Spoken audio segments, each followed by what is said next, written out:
قائد اعظم آیا, انگریزوں کو بھگایا, پاکستان بنایا, 13 ماہ چلایا. زیارت کے دورے پہ آیا, موت نے اس کو بلایا, دنیا آخر فانی چھوڑ گیا. وہ جانی سچا تھا, پاکستانی کراچی میں دفنایا. پورا دنیا آیا, پھولوں کا چادر چڑھایا, تیرے نوٹوں میں فوٹو آیا, گوروں کو تو نے بھگایا.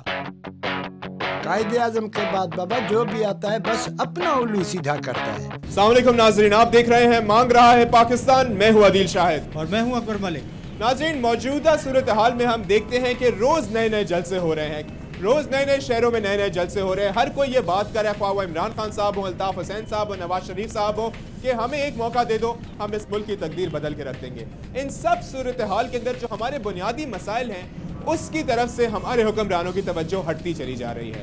آج کا سوال یہ ہے, اور آج اس عوام سے, جوہر موڑ سے ہم یہ سوال اٹھائیں گے کہ آخر ان سیاستدانوں میں سے ہماری عوام کو کون سا ایسا شخص نظر آتا ہے کہ وہ ہمارے بنیادی مسائل حل کر پائے گا. سب سے پہلے آپ کی طرف آئیں گے اور آپ سے یہ جاننا چاہیں گے کہ جو تمام صورتحال آپ اس وقت ملک میں دیکھ رہے ہیں کہ مختلف شہروں میں جلسے جلوس کیے جا رہے ہیں, آپ کو کیا لگتا ہے وہ کون سی ایسی قوت ہے جو آپ کی یا اس ملک کی تقدیر بدل دے گی؟ کہ موجودہ جلسے جلوس جس کی آپ نے بات کی, اس کے اوپر ہم بات کرنے سے پہلے پاکستان کی گزشتہ 64 سالہ تاریخ کا مطالعہ کریں گے کہ پاکستان کا جو گزشتہ 64 سال کا سیاسی کلچر ہے اس میں متعدد لیڈرشپ پیدا ہوئی, اور انہیں کبھی نظام مصطفیٰ کے نام پر, کبھی اسلامی نظام کے نام پر, اور کبھی پاکستان کی سالمیت کے نام پر, اور پھر اس کے بعد لوگوں نے سوشلزم اور کمیونزم کا بھی ایک نعرہ لگایا. اس کے نام پر لوگوں نے لوگوں کو متحد تو کیا اور لوگوں نے ان کو ووٹ بھی ڈالا, عام آدمی نے ووٹ ڈالا, ان کو منتخب کیا, لیکن اس کے باوجود بھی عام آدمی کا مسئلہ حل نہیں ہوا.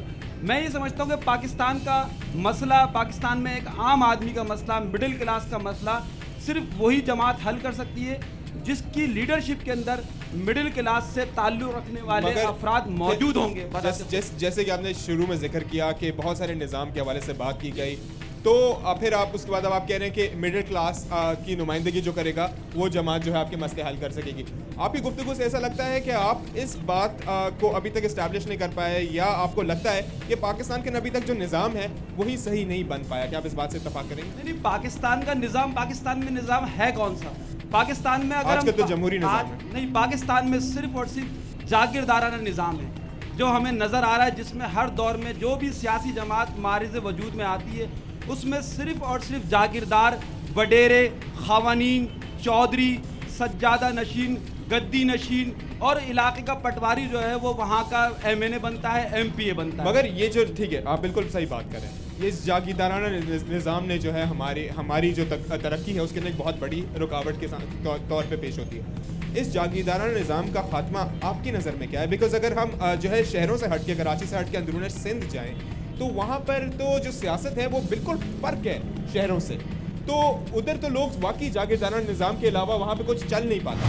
اس کا خاتمہ کس طریقے سے ہوگا آپ کی نظر میں کیسے ہوگا؟ دیکھیں, اس کا جو حل ہے وہ یہی ہے کہ جیسے شہری علاقوں میں جو جماعتیں معرض وجود میں آتی ہیں, یقیناً گاؤں دیہاتوں میں تو جماعتیں بنتی نہیں ہیں. جو وڈیرا ہے وہ اپنی سیاست کرتا ہے شہری علاقوں میں, وہاں کے اپنے ہاریوں کو اور کسانوں کو غلام بنا کے رکھتا ہے, لیکن جو جماعتیں معرض وجود میں آتی ہیں وہ گاؤں دیہاتوں میں جا کر ان کا کام ہے کہ وہ جا کر ایک عام کسان کو, مزدور کو, وہ جو مزدور کام کر رہا ہے, جو کسان ہاری کسان کی شکل میں اس جاگیردار کا غلام بنا ہوا ہے, اس کے اندر شعور پیدا کریں گے. اور وہی لوگ شعور پیدا کر سکتے ہیں جو اسی کلاس سے بلونگ کرتے ہوں.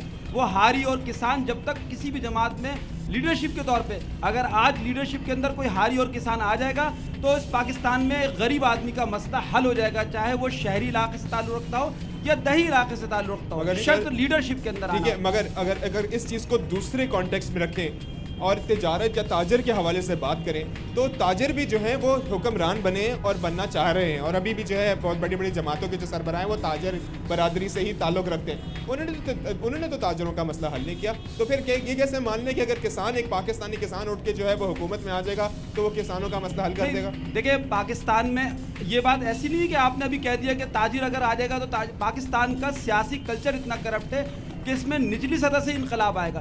دنیا بھر کی اگر پریکٹس اگر ہم اٹھا کے دیکھیں تو دنیا میں جہاں بھی انقلاب آیا ہے وہاں پر ایک غریب آدمی ہی انقلاب لے کے آیا. یہ انقلاب جس کی آپ بات کریں, انقلاب ہے کیا؟